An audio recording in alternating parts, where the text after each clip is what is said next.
और यूपी के पीलीभीत में धर्मांतरण को लेकर एक बड़ा खुलासा हुआ है। यहां सिख समुदाय के कई लोगों को जबरन ईसाई बना दिया गया। जिनका धर्मांतरण किया गया उनकी संख्या जानकर आप हैरान रह जाएंगे।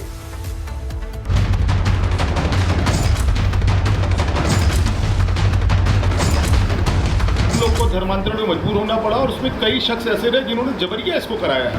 नेपाल से कुछ उनके यहाँ पादरी आया करते थे, तो उन्होंने कन्वर्जन करवाया। यूपी में जबरन धर्मांतरण कानूनन जुर्म है। सजा है 6 महीने से 3 साल तक की जेल और कम से कम 10,000 का जुर्माना। यानी गलती की तो सजा ऐसी मिलेगी कि धर्मांतरण का पाप करने वाला दोबारा ऐसी हरकत नहीं करेगा। लेकिन यूपी के ही पीलीभीत से धर्मांतरण पर ऐसा चौंकाने वाला खुलासा हुआ है जिसे सुनकर आप हैरान रह जाएंगे।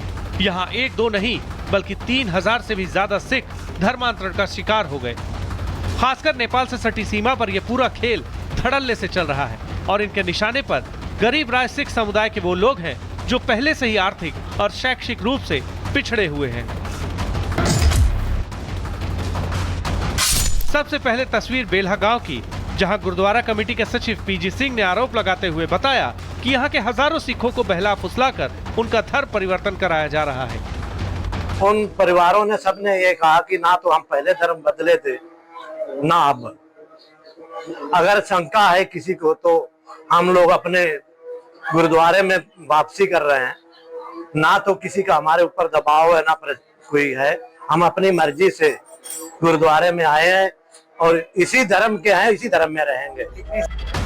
अब अगर प्रभावित गांवों की संख्या की बात करें तो ये संख्या 12 से भी ज्यादा गांव की है, जबकि एक अनुमान के मुताबिक यहाँ 3,000 से ज्यादा लोगों का धर्मांतरण किया जा चुका है। इलाके की कुल आबादी 22,000 से भी ज्यादा है। लोगों ने धर्मांतरण के खेल का एक और पहलू उजागर किया है। उन्होंने बताया कि झोपड़ी में रहने वाले गरीब परिवारों को स्वास्थ्य और आर्थिक सहायता का झांसा देकर उनका धर्मांतरण किया जा रहा है। मुख्यमंत्री जी ने इसका स्वयं संज्ञान लिया है। इस ज्वलंत मुद्दे पे उपरोक्त के संबंध में क्या समाधान निकाला जा सकता है और क्या आवश्यक कदम उठाए जा सकते हैं, इसके लिए मैं लखनऊ से यहाँ आया। मुझे जो संज्ञान में है, मुझे लगता है कि इंटरनेशनल एजेंसियाँ इस पे काम कर रही कहीं ना कहीं। नेपाल से भी सटे कुछ जिलों का लोगों का संज्ञान में है कि वहाँ से भी कुछ लोग पास्टर बन के आ रहे हैं। अब ये मामला कानूनी रूप ले चुका है। हजारा थाने में 8 नामजद और 4 दर्जन अज्ञात लोगों के खिलाफ FIR दर्ज कर ली गई है। पीड़ित परिवारों ने आरोप लगाया है कि धर्म परिवर्तन के बदले उन्हें सरकारी योजनाओं का लाभ देने का झांसा दिया गया था।